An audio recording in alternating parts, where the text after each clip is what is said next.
السلام عليكم أصحابتي قاليga kusoo dhawaada youtube channelkeena waa mar kale iyo muuqaal cusub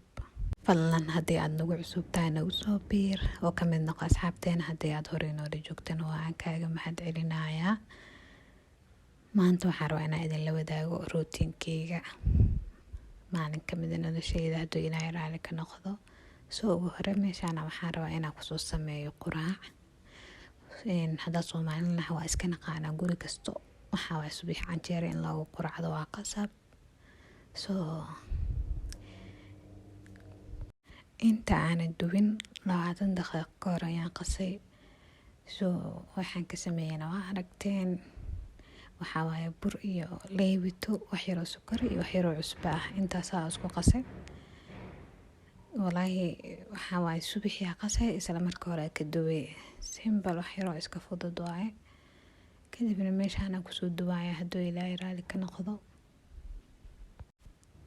ilaahay waxaan ka baryaa qof walba haysan inuu ilaahay siiyo qof walba nolosha uu rabo inuu ilaahay siiyo inta haysatana uu ilaahay u barakeeyo sidan quruxda badan ayay noogu soo baxday ayada dhan sidan ayaan ku soo wadayaa hadduu ilaahay raali ka noqdo marmarka qaar boosiis ayaan saarayaa waayo maraba inaan muuqaalka ku caajistaan wax yar oo kooban ayaan kasoo dhigay wax aad u badan oo ahaa wax yar oo kooban oo 6 daqiiqo camal ayaan ka dhigay asaga dhan marba kaaga mahad celinaa sida aad channelkayga u daawanaysid sida aad ila socotid channelkan waxaan ku soo gudbiyaa waxyaabo oo arrimaha hooyada iyo dhalaanka marmarna routine aniga noloshayda ayaan soo gudbiyaa marba kaaga mahad celinaa sida aad ila joogtid sida aad ii daawatid sida aad waqtigaaga qaaliga aad ii siinaysid marba ku mahadsan tahay waxyaabaha ku saabsan hooyada uurka leh inaan ka hadlo waa hoobkeyga waayo waa fildigii ama wixii aan bartay fahanteen in muddo aan ku dhex jiray marba waa jeclaa inaan hooyooyinka aan u faa'iideeyo waxaa waaye waxyaabo badan oo waxaa jiro ee dhakhaatiirta iyo nursingka iyo umulisooyinka ay ogyihiin laakiin hooyooyinka aysan war u haynin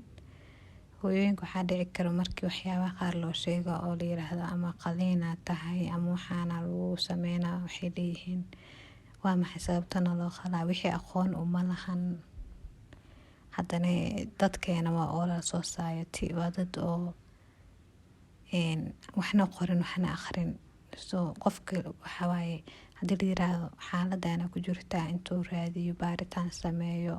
yacni ma sameynayo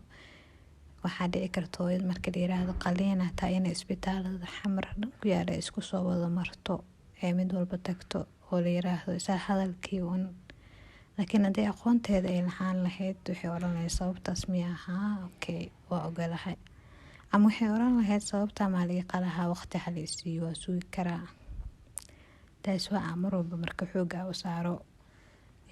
waxyaabaha hooyada uurka leh ku saabsan inay hooyadu wax badan ay ka ogaato arrimahaas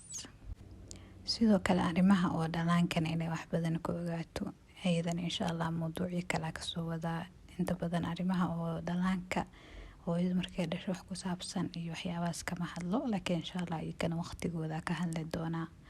waayo cunuga markuu dhasho kala hada tusaale waxaa dhici karta in umulisada iyo dhakhtarka iyo ay qol ku reebtaan oo waxyaabo laga jeegimaayo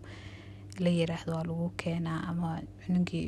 waxyaabo loo sameynaa hooyada waxyaabahaas ma taqaano waxay leedahay cunugii maxaa lagu sameynaa